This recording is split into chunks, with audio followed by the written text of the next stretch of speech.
life, every day, late at night, not okay. All I want, and I pray, all I need are some better days. Hi there, folks. Good evening. Welcome to Let's Talk Sport. This is the NFC Round Table, the final one of the season. Before we get started with Bo and Sam, and just obviously like everybody else in the football world, Monday's shocking events on the field between the Bills and the Bengals. Like everyone else at Let's Talk Sport, we're praying for Damar. Obviously, the news since Monday has always shown positive steps, and I think the latest is the breathing tube has come out, and he's talking, and he's up and about by the sounds of things, and he's been on a Zoom call with the team this evening or this afternoon. So that's great news. But from everybody at Let's Talk Sport and everybody here on the NFC Roundtable, we're still praying for you, and we hope for a full recovery. Absolutely. And, a huge shout out to the medical team that was on the field. Oh, massively, yeah. I mean, they did such a fantastic job. If that was ever going to happen, I don't know if there could have been a better scenario than how quickly the team doctors and everybody got on the field. Yeah, I was reading all about it, and, somebody said one of the main medical professions from the University of Cincinnati healthcare, they said that the athletic trainer for the Bills, whoever it was first there and doing the CPR without that, so quickly onto the field, and that saved his life basically because of the CPR that happened so quickly. So amazing work, as you say, top to bottom. Ambulances, the team medical guys, the guys in the hospital have obviously done something amazing, and a shocking thing to see, but obviously a 1 in a million type of scenario. I know it happened to an ice hockey player a few years back as well, where it seems like it's the body's just it's one of those things. If you get a hit at the wrong sort of time as your heart's contracting, it's just one of those freak accidents, and hopefully we never get to see it again. And as hopefully Damar recovers and gets back to doing what he does, and the toy drives. I know the GoFundMe page has absolutely gone through the roof. I think the last I heard it was over $6 million. Whether or not it's still growing is amazing. So it's a situation where a lot of people all came together with the same thought in mind of football really didn't matter, even though it was playoff weekends, and everyone's screaming and shouting about fantasy football championships and everything else. That quickly, very very quickly, everybody realised that hey, football's just a game. And a reminder, I think, to everyone, these guys are out there, and no matter how frustrating it is as fans watching, they are out there putting literally their lives on the line every time they're out there. And I think that resonated with quite a lot of people. Suddenly the remembering of, maybe dialing it down a little bit about being upset because your league didn't finish or you didn't score 12 points that week. Overall doesn't really matter. I mean, it's a bit like how we obviously experience with obviously any sort of, I suppose, soccer fans with the whole Christian Eriksen incident, and I mean the way he's bounced back, and obviously the stuff he's had to go through. You're hoping that these people are built different. They are absolutely a lot of them are robots. I mean, the fact that they'll be able to bounce back, and hopefully Damar will be very similar in the sense that he'll be able to bounce back relatively quickly, and hopefully maybe next year we'll see him back on the pitch, which I think would be quite nice. I think it'd be great for everyone, but as you say, I'm just not sure how the NFL protocol, is there even a protocol for it, because obviously something like that is obviously going to have to be super monitored, but I guess it's there's definitely not, right, which is why there was so much question on what they're going to do with the game. Right. Like it was such an unprecedented thing. Injuries obviously happen, even ambulances hitting the field for sure. But something like that, I mean, when you see someone immediately getting CPR on the field, that's a very different feel than, any other injury. Like you're generally watching for somebody's thumbs up as they're leaving the field.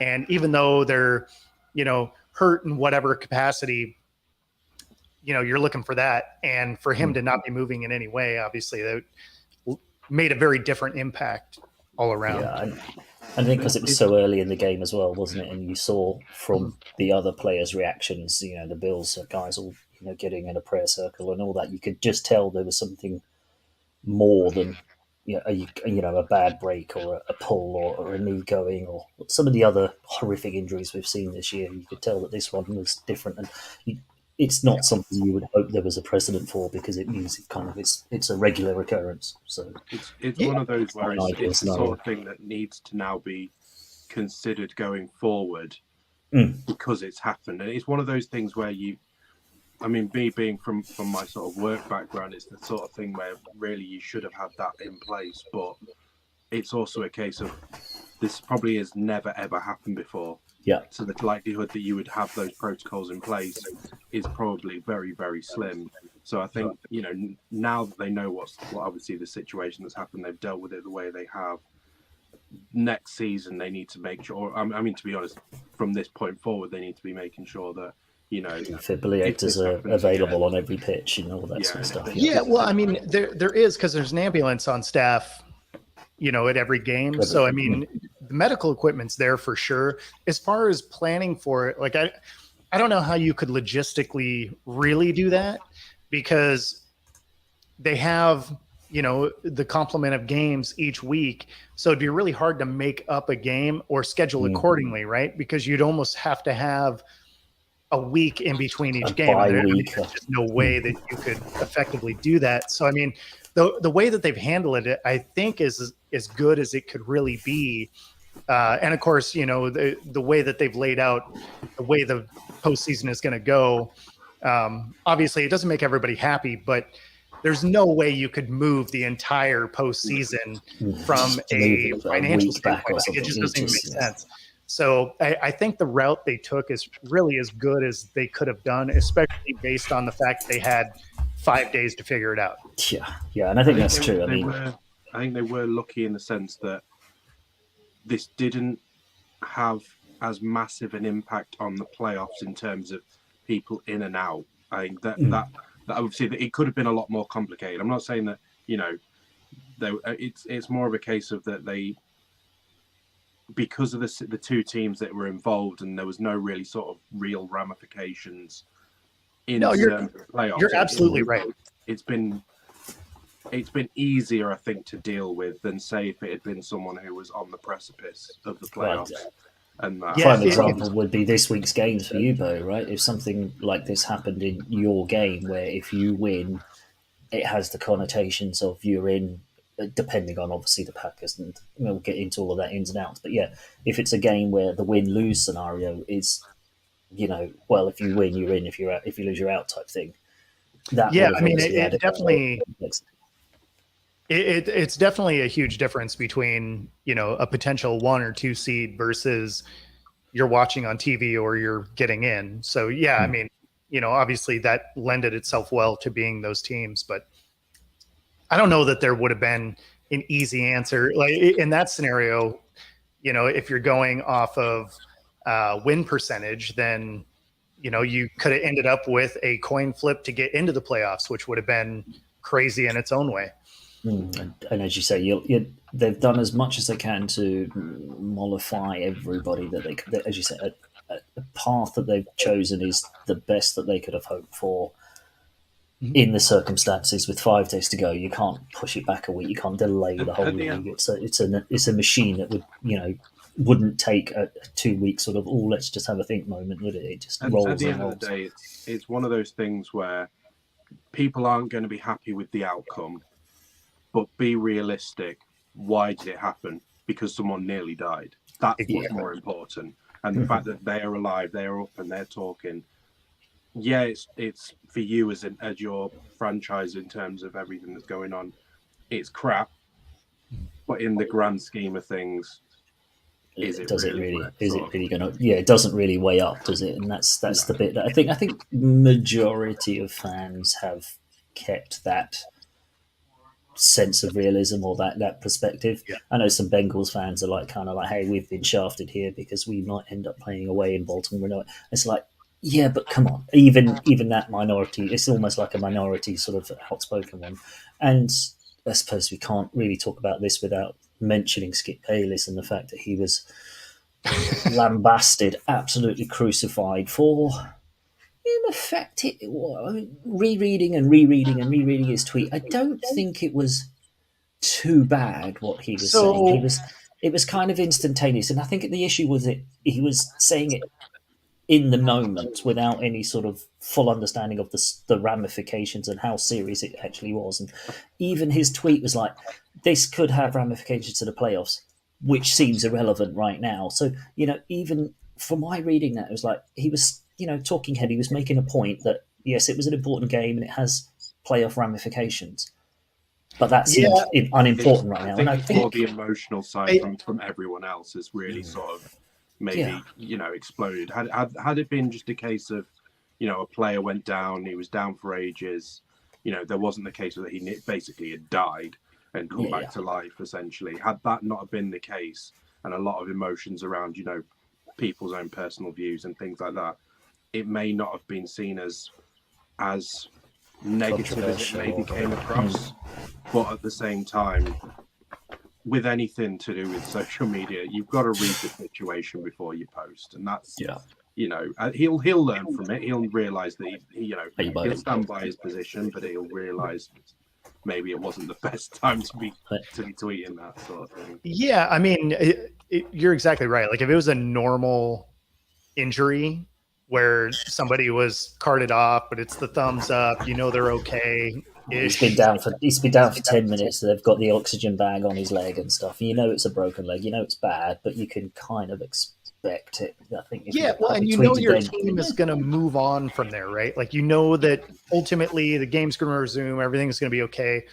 It's the way that he worded it that really came across tone deaf, and that's where he got crucified. There are plenty of ways that he could have worded that in a way that wouldn't have looked so bad, but the optics of it was just horrendous. And timing, obviously, because the guy is still down on the field, but we already knew he was getting CPR. It's like, man, that's a rough way to approach that. So, I mean, in a way, he deserved to get kind of burned at the stake there, just based on timing alone. Yeah. And like I say, I think one of the big things is the fact that in that situation, I mean, when playing football, I've been on a pitch where someone's broken their leg. It's not nice. It does affect you. Mm-hmm. But I guarantee someone nearly dying on a pitch is going to affect the whole team a hell of a lot more. And the opposition, right? It's if a player on your side goes down in your team game, it affects you mentally, and it's like, you're always in the back of your mind, hope that's not too bad or whatever else. But if it's a knee or a leg or whatever else, it's in the back of your head, it's going to niggle you. Something like that's not going to not just affect you, your teammates, but everyone who was anywhere near it, especially professional athletes who just see somebody like that. I mean, kind of an innocuous tackle. I mean, it was a hit, but it wasn't anything. It was just. It wasn't any different to you see every day. Like that is 100% routine tackle. You wouldn't think two thoughts about it, and the way that he popped up and went down, you actually thought it was going to be a concussion or something. Like almost that boxer's chin, right? Where you pop up and you're like, oh, nope.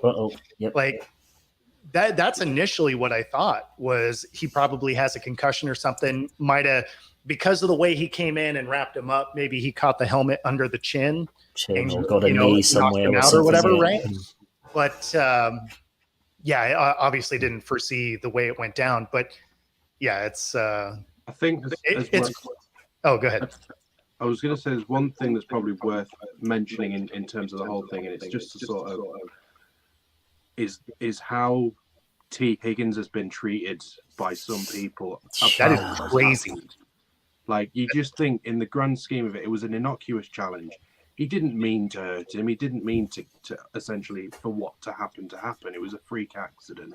And I just think the way that some people have reacted towards him is just utterly disgusting. I think in any situation like that, and to be honest, it was nice that his family Josh Allen kind of came out as well, contacted him and said, "Look, you've done nothing wrong. We're not and basically just said, at the end of the day, it's not your fault. We're here for you," sort of thing. And I think, a lot of it will have just been trolls on the internet, and you got to take a lot of what they say as a pinch of salt, but it does hurt the individuals. They are still people. Still human. And, from T. Higgins' point of view, how horrible he must be feeling that, he was the guy that was part and parcel of the tackle. Did he do something? Mentally he's thinking, well, can I do that again? From a professional athlete, how does he approach the next tackle? Is he going to have that in the back of his mind? And then to be trolled by idiots on the internet and whatever else, it's just like, come on. He's dealing with enough things. The last thing he needs is some keyboard warrior telling him he almost killed somebody or something. It's sickening. So it's good, as you say, the Hamlin family reached out. The Buffalo Bills are very vocal in any of their press conferences. I know Josh Allen took a lot of time out of his press conference to clarify that the behaviour and how T. Higgins has been treated is just sickening and does not deserve it. So hopefully that gets through as well. Yeah, that was it. Amazingly distasteful that he's getting the attacks that he is, because again, when you watch the play, all he did was brace for impact and try and get an extra yard. It was the most just routine tackle standard ever. Routine, quick slant run tackle. DB wraps up, bounce up, and away you go. And it's like that is a hit that you take all day, every day. You pop up, off you go. And, it just happened to be the wrong hit at the wrong second. And, there we are. I read something. It was like that. The impact was like there's a 30 millisecond window of that actually, that hit had to happen at just the right angle within this 30 millisecond window of the heart doing whatever it was doing and you think the chances of, come on. Yeah. I mean, you look at, I guarantee, this is obviously from my perspective, the first time I've ever known anything like this happen. Obviously, it may have before in terms of the NFL. I don't think it has. I do think it is sort of a 1 in a million thing. And I mean, you think about how many of those tackles are done every single week, every single game, every single year. You're looking in practice too. Yeah, you're looking at probably 999,000 to 1 that would ever happen, if not more. Sure. Yeah. Probably probably less, really, because you figure you also don't have that happening in any of the college games or any of the high school games, or the odds of you collecting that exact hit is so low. Yeah. And that's what I think. To be fair, a lot of the people around T. Higgins, a lot of the everyone who's sort of involved with the Bengals will be telling him that and will be reiterating that for him to not, because it is going to affect him. And you may see maybe in the first time that he goes in for a tackle that he doesn't look the exact same, but hopefully once he does the first one and nothing happens, that'll give him a bit more of that reassurance. You hope that the Bengals in practice, when they do a run through and stuff, they kind of give him a few of those just so that that he gets to understand that you did nothing wrong, just shoulder into brace for impact, a couple of those in practice maybe just to make him knock it off and to not go into a game, because if he does, you've got to worry that the concern there is that if he doesn't go in and he doesn't brace, he's causing himself an injury by backing out of a potential tackle. And that's, we all know,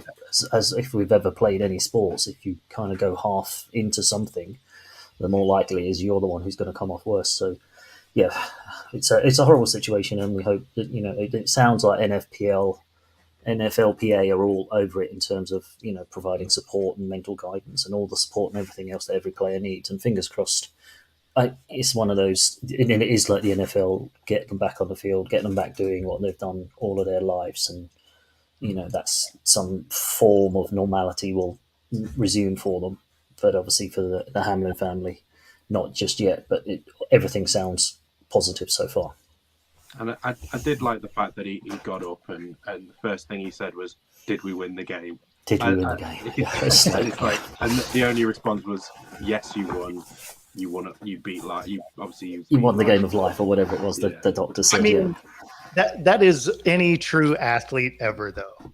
Is knocked out, whatever it is. The first thing you want to care about is, did you win? Did we win? Yeah. Or did I catch the ball, or whatever the scenario was? That is 100% the first thing you're going to ask. So when they said that's what he had, it's like, that makes sense. So we've got a couple of comments there. Hi, the Band Sports Show. I think he's jumped in saying, happy Friday, how you doing? Thanks for jumping in. We've got the East Coast Red and Gold podcast abducted to say go Niners, and we'll definitely get on to those in a minute. So we've got some interesting games coming up this week. Yeah. Sam, Bo, we're going to start with yours because in the nicest possible way, it's the huge game. Well, not for you, Sam. So it's a huge game for us, and realistically, it's a huge game for you, but just in a different way, right? So obviously, you guys can act as a spoiler, which would suck, but well, it depends. But it depends. You have some guys on your team that are auditioning for contracts or for positions on other teams, right? So Baker's looking to have a good day. You guys have a couple of people around the team that were backups, that contracts are coming up, that are trying to put out good tape for other teams as well. So it's not like you guys aren't coming to this game trying to win. You guys have plenty of people on the roster that need to have some good tape to wrap that season up. Obviously for us, it is a must-win scenario if we want to have any chance of going into the playoffs. And of course, even with that, we don't control our own destiny. So now we're rooting for Detroit. And honestly, as a Seahawks fan, even if we were to drop the game to the Rams, I would still be rooting for Detroit just because of that amazing turnaround. And Dan Campbell's such a likable guy. Like, you want him to have some success. So in any scenario of how it goes down, I still want Green Bay to lose. Yeah. I mean, part of me would think it'd be quite nice to spoil the party. I think we've taken our hits this year, and we've been given a lot of stick for the fact that we have been probably the worst team to run it back, as it were. But if we could maybe do one over on Seattle, if we can maybe if the Lions can get in, that'd be quite nice to see Goff back in the playoffs. I mean, obviously he gets a lot of support from the Rams with him being an ex-Ram player. I think he's still paying his wages. Yeah, so it'd be nice to see him get there. And to be honest, if he got there over the Seahawks, I mean, that wouldn't be the worst thing in the world. And I suppose the joy of the NFL doing its rescheduling a few years ago is that, even if it's a non-game in a kind of overarching, because it's divisional, there's still that extra added little bit, isn't there? Because it's a divisional round. You don't want to let them get away with it. There's that extra niggle. So, as you say, Sam, I think there's a spoiler aspect that maybe, the Rams will go into that. It's the last game of the season. It's not been a great season for them. It's a reputational thing as well. It's like, you don't want to.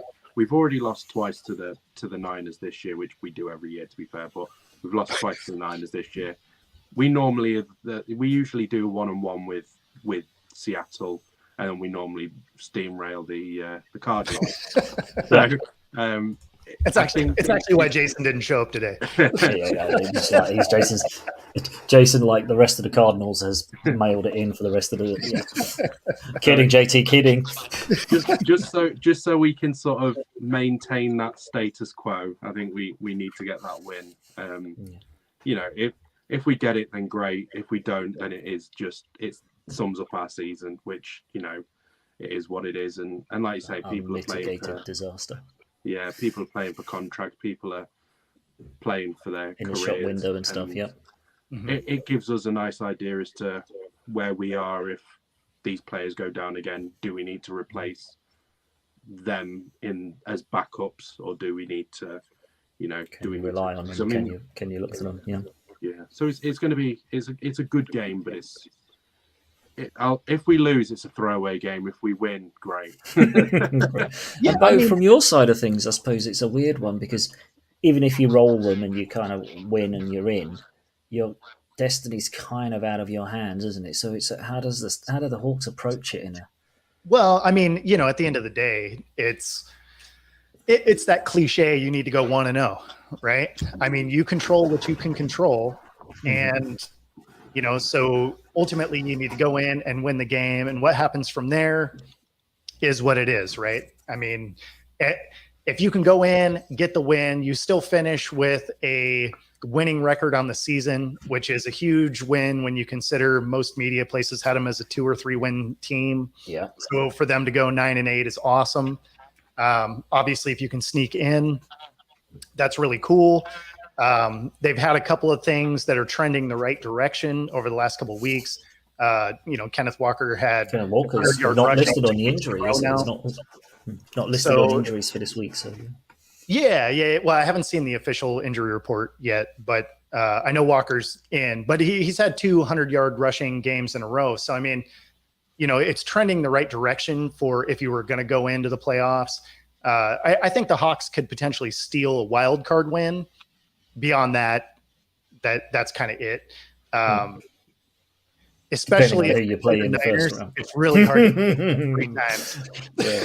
I was just going to look at that because if you do get in and the Lions do you a favor, then you're the 7th seed, which means that as long as we beat the Cardinals, who we're playing their 5th string, I think, at the moment, the way that it sounds like. Yeah, they're playing target.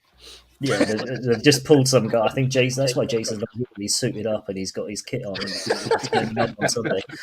Absolutely. So yeah, the chances are we get a 3rd divisional round, if you like, because it's Niners against the Seahawks.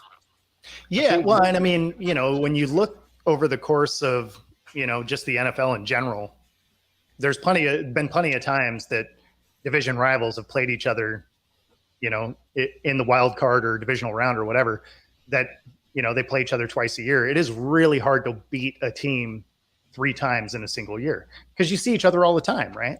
Mm-hmm. So if we get in, I would worry about that game if I were you a little bit. Despite the fact that you guys are clearly the better team, just, top to bottom.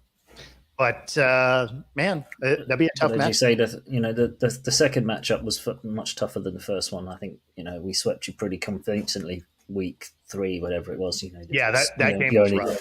That game was rough for you guys. You scored your points on a muffed field goal or something. You had no offense to speak of. But the second game, obviously, learnt from, tweaked a few things, had a better game, and whatever else. And so, yeah, I mean, as Sam, we know from the Rams, we've divisionally, we've got the rule of the Rams, but we couldn't get past you in the playoffs. So we've got the 6-0 record or whatever it is divisionally in the regular season, but you won the NFC Championship game because you don't often beat your divisional rivals 3 times in a season.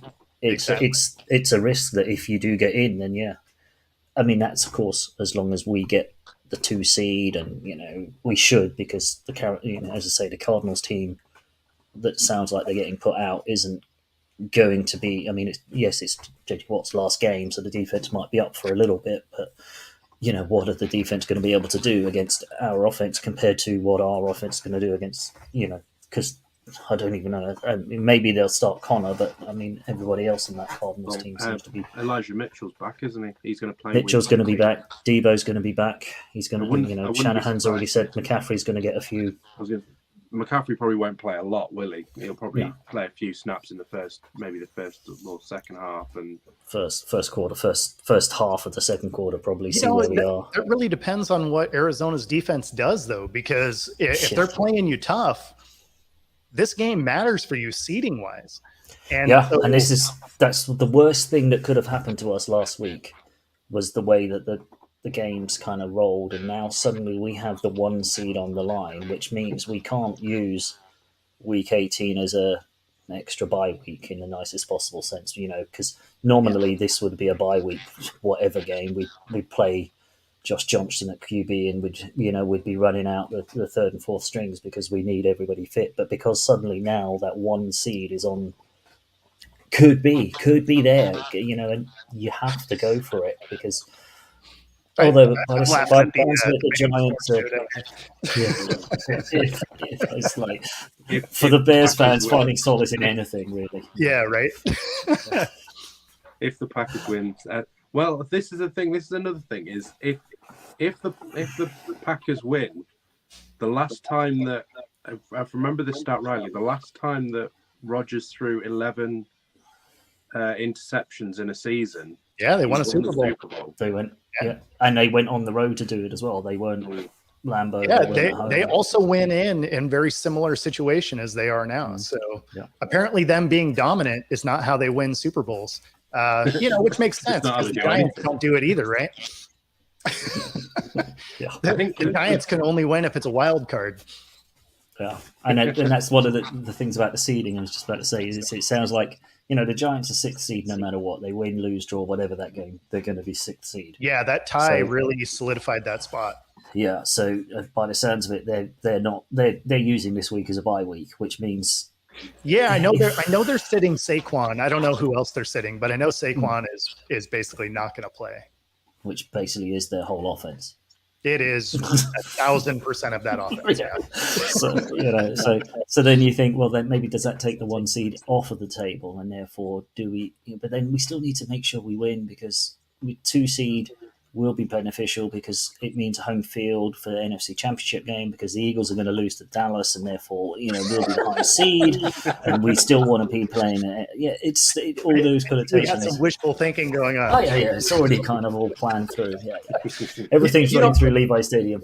I hope that game, I hope the Eagles-Dallas game happens just because it'd be cool if these two teams would play with their starting quarterback at some point. Because the Eagles trashed the Cowboys early on when Dak was out, didn't they? And then Hurts was out when it was like a ding-dong 40-34 or whatever it was between them. It would be nice to get, first 11 against first 11 at some point, Yeah, no, that'd be amazing to actually watch those two teams really go at it. It was disappointing to have a starting quarterback out in both. Yeah, it just took that edge off, didn't it? Because the build up to that sort of Philly-Dallas game was huge, and then suddenly Jalen Hurts was down, and it was like, it really, really kind of just put a damper on everything. Of what, in the flip side, it's really twisted up that sort of seeding run, and suddenly, we're in for the one seed, so we've got to go for it. So therefore, we can't really play all, the second or third string. So McCaffrey, I reckon first quarter, in the first half, we'll if we can get out there and put 24, 27 points up, I think then the second half will be, okay, you're resting pretty much Bosa, Armstead, Kinlaw, most of the defense will be rested up. Brock will probably come out and whatever else. So, although I don't know if they'll take Brock out. They won't. Can they more reps. Yeah, he still needs reps. It's only his they won't take start. Purdy out. Yeah, they won't take Purdy out. They'll take some of the other items out, but they won't take Purdy out. This is probably actually one of my favorite week 17 in any other year, but week 18 this year is all but the Giants game matters. Yeah, which is so rare for the last game of the season. Usually it's a lot of people sitting people or everything's done and dusted 2 weeks ago, isn't it? Yeah, like most of the time it doesn't make any difference. And quite literally in every single game except for the Giants themselves, the games are important, whether it's something riding on them, people trying to get in. So it's it adds an element to week 18 that's kind of great and rare. It's been missing for a few seasons, isn't it? As you say, because most of the time it's stitched up and done, and it's like you're just going through the motions. Don't get injured, don't get hurt. Get everybody through it. Whereas having so much on the line for so many teams. Interesting. I want to question actually, Bo. You just thought about it. Timings of the games. Do you think Green Bay have an even bigger advantage by having the late game? Not really, because they're playing Detroit, so they're both North teams. So I don't really see the timing being anything. I think for Detroit, because they've turned this season around, they'll embrace the spoiler role if Seattle wins. Like, I think they're going into this game as a winning record is a real win for this team, just overall. And so I think they'll go into this playing hard no matter what, whether the Hawks win or not. I think they want to kind of not only finish on a positive note of a winning season, but also that exclamation point of we're not going to go, but neither are you. Yeah. And also, I think the late game probably doesn't matter. And when you look at the lineup of what could have been the late game, it's probably the best game they could have thrown in that slot. Yeah, because even as you say, I suppose it doesn't necessarily matter because the Lions there, they've got the chance to kind of put a beat down on Green Bay. They've got a chance to end the Aaron Rodgers era. And as you say, the spoiler, the winning season is a big thing for them and a big marker for a massive turnaround and a fill up going into next season if that's the case. And if it's not, if Baker Mayfield has a Denver game and actually shreds the Hawks, then it's all to play for, isn't it? Well, I mean, he shredded. I mean, it's going to be one of those games where, no matter what, the Packers want to win it. So it didn't matter whether they were playing before Seahawks or after Seahawks or at the same time. To them, they were always needing that win. Yes, it may be. It could potentially be that if Seattle do lose, that that would mean there's a little bit more or less. There's a bit less pressure on Packers, but like you say, Lions are going to be going all out no matter what. I think they want to beat their divisional rivals. They want to be able to finish that season in a positive. There's so much to it. And the Lions are playing with house money, right? Like they were supposed to be bad anyway, so they get to come out and just go. Whereas Green Bay, even though they started bad, the expectation at the beginning of the year was you had the back-to-back reigning MVP, right? You had a team that had essentially won 12 or 13 games the last 3 years in a row. They're expected to do well. So they underperformed and now they're trying to get in. Whereas on the other end, you have the Lions who were supposed to be bad and are right there. Were bad. Yeah, I mean, they were, right? They started, 1-6? 1-6, yeah. Horrible. And then, I mean, they've absolutely just come together and turned into a real team in the second half of the season. So they get to come out already way ahead of where anyone thought they would be.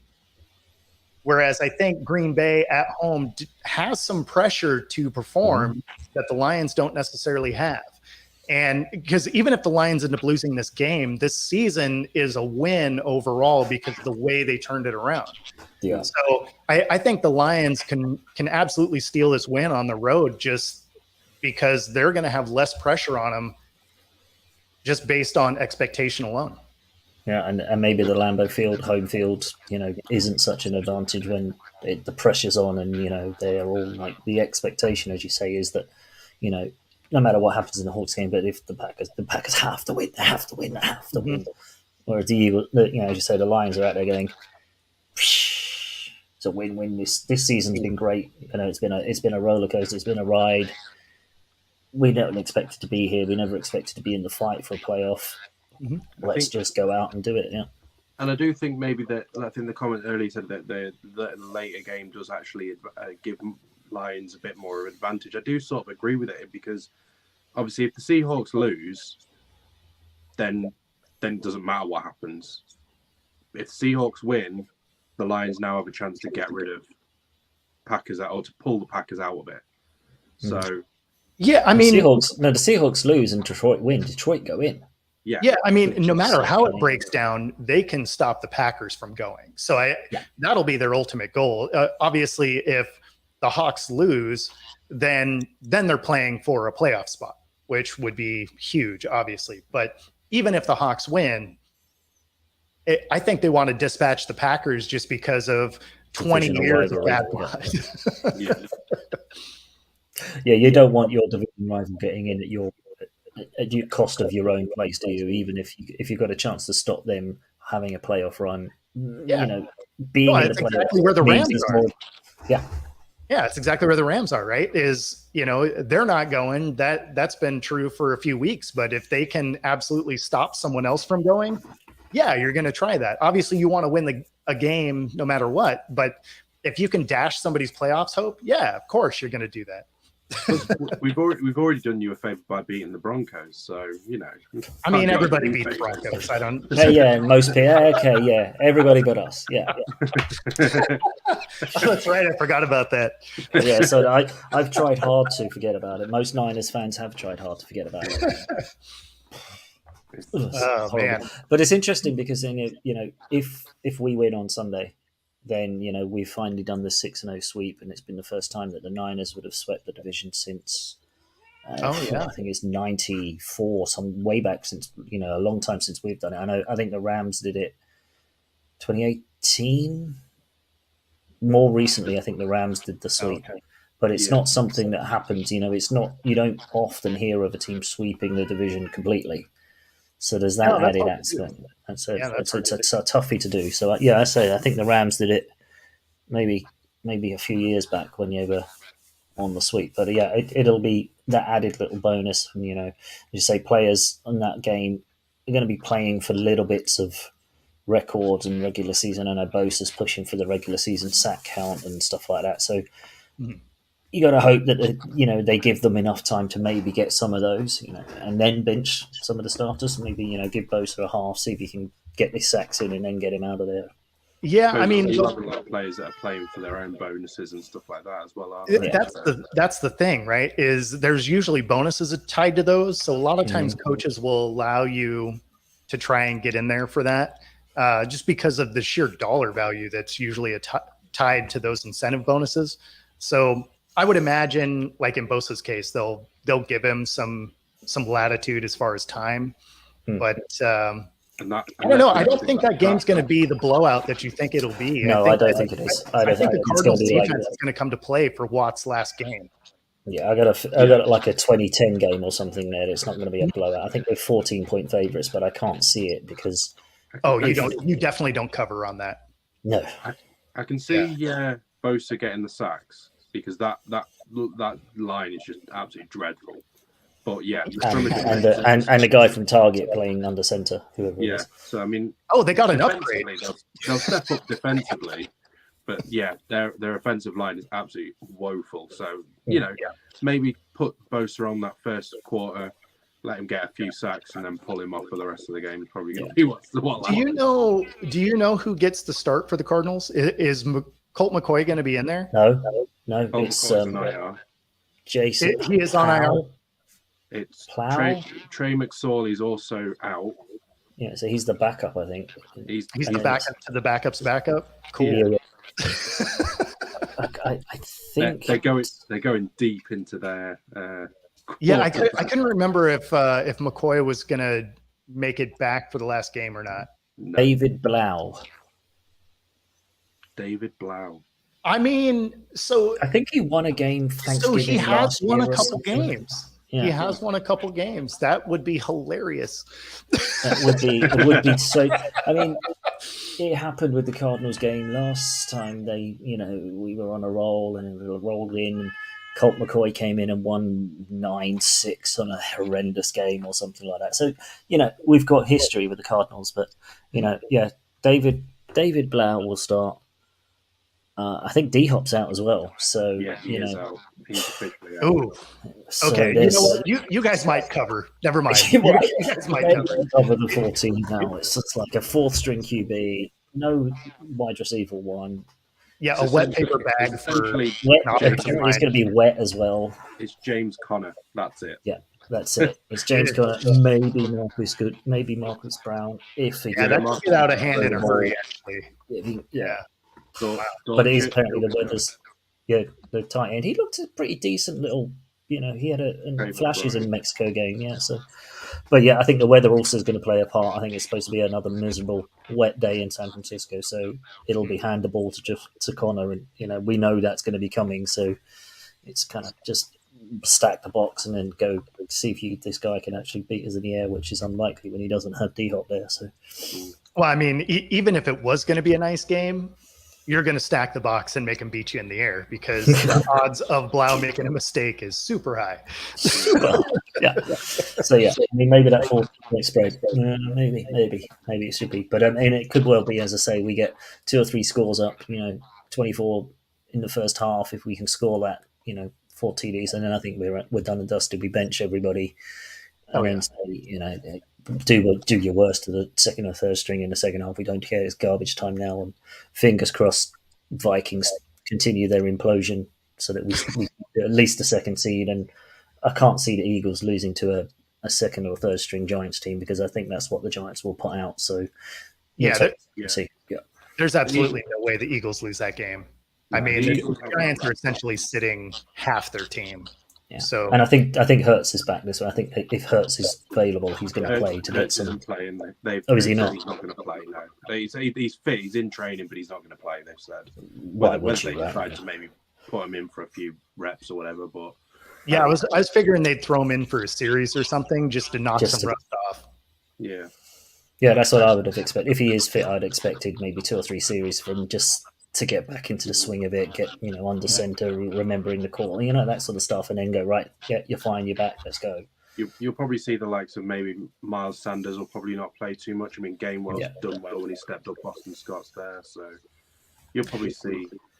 It will be again that because as long as they put out enough, a bit like you, as long as they put out enough to win, it'll be a case of resting a few players. I think that's really the key, right? Is they got to make sure that they jump out enough that they can rest their guys. Because, I mean, winning the game is incredibly important, especially for the Eagles, right? Because that's the number 1 seed. Yeah. So if they lose, all of a sudden there becomes some real questions on whether or not Dallas can catch them or or even the Niners, right? Yeah. So that becomes very interesting. So I think they have a lot of incentive to play starters probably longer than they'd like to, just because they really need to sew that win up. Yeah. Unless, of course, as you say, the Giants team just fold and they give them 18, 24 points in quarter and a half, and then it's like, well, thanks, you guys aren't even trying because you're already for, you're saving yourself for the wildcard game that you're already in for. So why are we even bothering? So it'll be an interesting one. That game may be done and dusted early, or it might, as you say, they might have to stick around a bit longer. Mm-hmm. Yeah, and it'd be interesting for the Giants how they do that, because even if it's not the main starters, the chance for them to put some heat on the Eagles, or maybe do some damage to the Eagles team in terms of it's a horrible thought when we just talked about the beginning of this, but if you can hurt a potential rival in the playoffs, that the Eagles are in, that you're in the playoffs. If you can, cause them to play harder and maybe impact on their players, cause some tiredness or whatever else, then you're going to take that advantage, because you never know if you might have to play them again, right? Well, especially if you could potentially knock them out of that first seed. Now, again, they're not going to play some of their starters, so I don't foresee that really being a thing. But if somehow they were able to do that, all of a sudden you may not have to play them again in the playoffs, right? They may get taken out in the wild card round by somebody else. Odds are low, but, entirely possible. So even though they don't necessarily have anything to play for seeding wise, I mean, they can drastically. You get a chance to run. Yeah, you can imagine if a second string defensive lineman on the Giants gets a clean shot at Jalen Hurts, he's not going to not take it, right? Yeah. No, because that guy wants that highlight reel. I mean, you can highlight hear that reel. You're going to take that shot. Take the shot. You might get a bonus for it, but it might also knock Jalen Hurts out of the playoff. I mean, you're looking at, again, similar to us, like these second string players that are going to play, they're playing for their careers. They're playing for that ability to be able to say, I'm ready to step up, or I'm ready to compete, or I'm ready to go somewhere else and play for someone who actually wants me. So it's not. I don't think whenever you're playing, yes, maybe the quality isn't as good in terms of the players. That's the reason why they're second string. But a lot of it is a case of they're still going to fight hard no matter who they are, and they may surprise. There may be a few surprises. It may be straightforward as it most inevitably will be. It could also. You never know. There might be some flashes, isn't there? You might get one of those players who's been on the fringes and suddenly takes their shot and has a storming game, and puts himself in the shop window. Or especially for the Giants team, suddenly you're like, oh, hang on, maybe he's played himself into a playoff spot.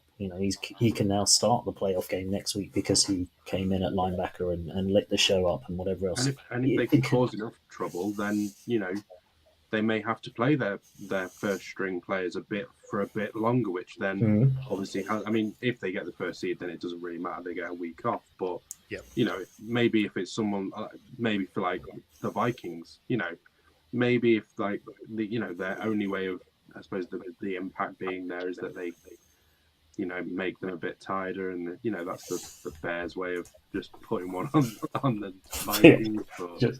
Just laying them on them. Yeah, but it's I think if you look back the fact that there's going to be a lot of teams that are probably just going to rest a lot of players, and you look at it more, individually at the players and also at what they can do to other teams, it does make Week 18 a bit more interesting. And like you say, there's certainly a lot more to play for this time than I think there probably has been in the last 3 or 4 years. Mm-hmm. No, I mean, and like you say, like the second stringers, there is a decline in ability to some degree, right? Because that's why they're second. It's consistency, isn't it? It's the consistency of the second stringers, and they don't. Yeah, like they can give you the 8 to 10, but they can also give you a 3 and a 4 game type thing. So yeah. Exactly. Well, and of course, usually what ends up really hurting, second stringers that are out there is they're not getting those first team reps. So a lot of times it's penalties. Mm-hmm. Usually what you see in those second string guys isn't necessarily that they're playing terrible. It's because they're going to have holding calls and offsides and false starts and stuff like that. And it's just because they're not taking those reps. So it's not necessarily that the drop off is quite as dramatic as some of those first string guys, but yeah. But as you say, a fun Week 18 ahead, because there is a lot more riding on it this time around than there has been for a fair number of seasons. So we'll be tuning in avidly come Sunday to watch the teams kind of finalize their seeding, finalize where they go, who's in, who's out, who goes to the Pro Bowl with, go and play flag in Vegas for a while, or who actually has meaningful football to play in January. I love that it's going to be a flag game. It's probably going to be more competitive than the games have been over the last decade. Absolutely. I think actually, and the skills games and stuff. I mean, I remember watching all those skills games with Vinny Testaverde and all those, Jim kind of turning up in sunglasses and just kind of hitting balls into dustbins or moving carts and stuff. And to be honest, that's what the Pro Bowl should be. The Pro Bowl shouldn't be, I get why they do it, and obviously it's the best of the best players, but none of them are going to want to go out there and get injured and do something stupid in a match. Make it fun. Have them do. These are the best players that have been voted the best players. Let them showcase their abilities in fun challenges. Do crazy receiving one-handed challenges or whatever else it is, stuff like that. As you say, in QBs, that who's got the furthest throw and who can hit the buckets from whatever angle and that sort of stuff.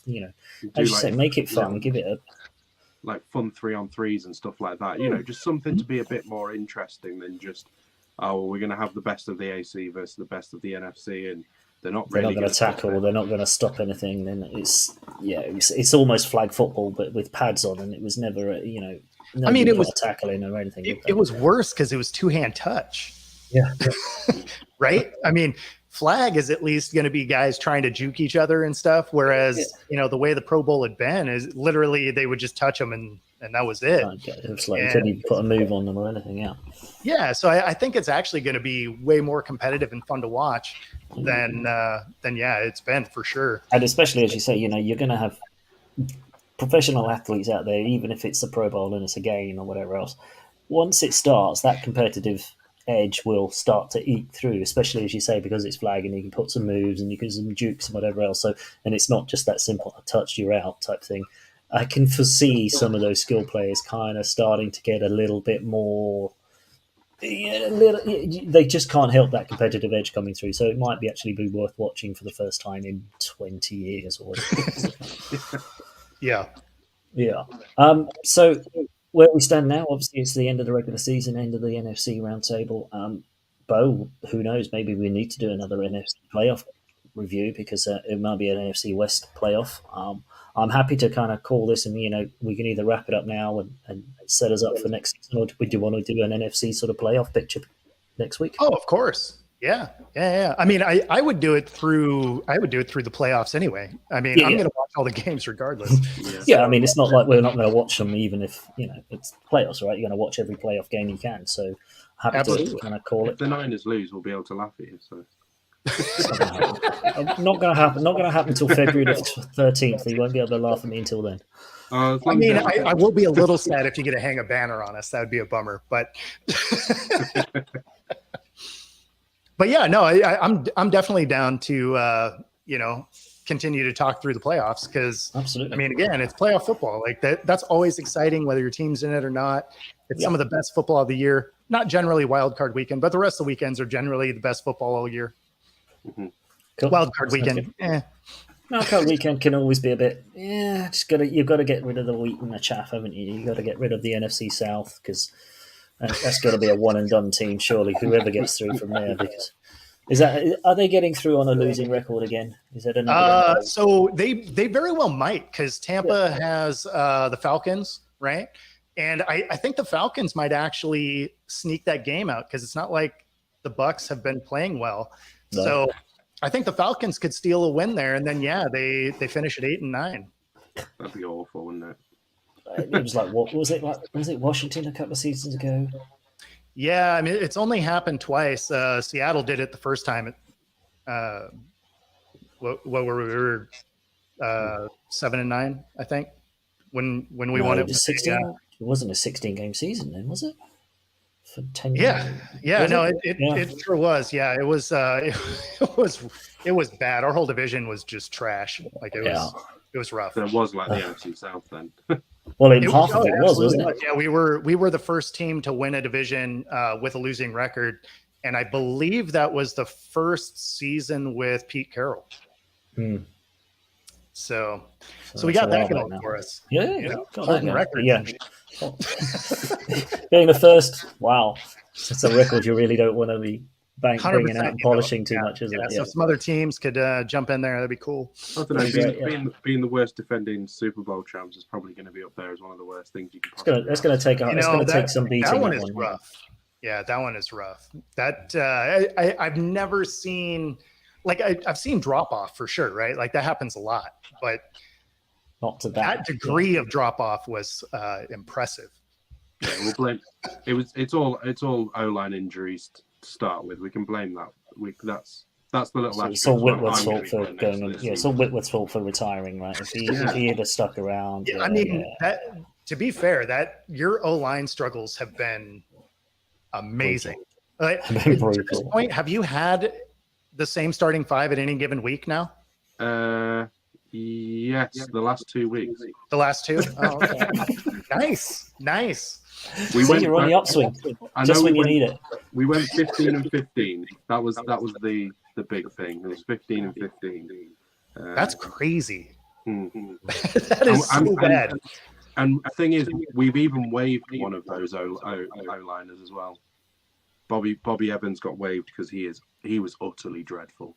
He was causing a lot of problems. Like, how bad do you got to play on a team that can't have the same starting five and you still get waived? Yeah. Like, that is next level. How did you even get in a position in the first place? It's like, how did you just, how did you make it to walk onto the practice squad and wearing team kit and they kind of just went, hey, you're a big guy. Yeah. And you just walked, something like that. Cool. Gents, it's been a great time. Yep. Love the hour chatting with you guys. We'll catch up next Friday. When are we going to do this one? So before we get out of here, if you're watching this show, make sure that you check out the show yesterday from Dan and Let's Talk Sports. It was supporting the Hamlin GoFundMe toy page. Drive. If you have a link to it, you should put it down below if you can. I'm just getting it. Absolutely support that. Help Hamlin's Toy Drive and watch the show. It was a great show. So just want to throw that out there. Yeah, it was a big thing that Dan put on yesterday. I think it was a couple of hours show that he put there. Yep. And as he was matching some of the donations and things like that, I'm desperately trying to find the link for that Toy Drive. Where is it? Come on. Nope. ESPN being absolutely useless. I mean, worst case, you can throw it in after the fact, too. Yeah, absolutely. It's out there somewhere. Everyone should know what a Toy Drive is. That's the link, isn't it? There we go. Copy. Give me 30 seconds. I am going to just put the comments banners. No pressure. You would not believe how difficult this is to find it. Just save. Show. Boom. There we go. Awesome. It took a long time. That's it. But everybody watching, anyone tuning in, anyone subscribing, please, as Bo says, go there, donate, help the family, the toy drive. I mean, that's gone through the roof. I think it's over about 7 million now. I think he struggled to make $2,500 on that the first couple of years he's done it. It's got and it goes to helping kids in pretty underprivileged areas. I think it's all around Pittsburgh where Hamlin, DeMar grew up, and other areas. So yeah, if anybody feels the need, wants to go and help and support, it's going towards his healthcare as well as potentially ongoing, care and whatever else he's going to need, as well as helping underprivileged children in some of the more hard to reach areas in some of those poorer areas of Pittsburgh and stuff. So go there, go fund me down the bottom, scrolling across, please go and donate. And as you say, Dan's 3-hour show last night was all about that. So go and tune in and listen to some interesting talk about fantasy football from some of the guys as well. Yep. There was some funny games in that one. Absolutely. Thanks for bringing that up. I meant to bring that up earlier when we were talking about it. So yeah, thank you. Yeah, everybody should go do that.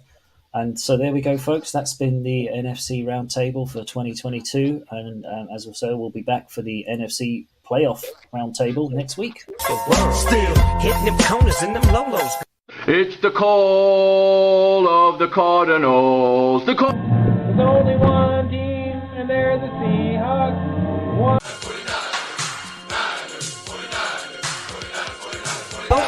Still taking my time to perfect the beat, and I still got love for the streets. It's the DR representing for the gangsters all across the world. Still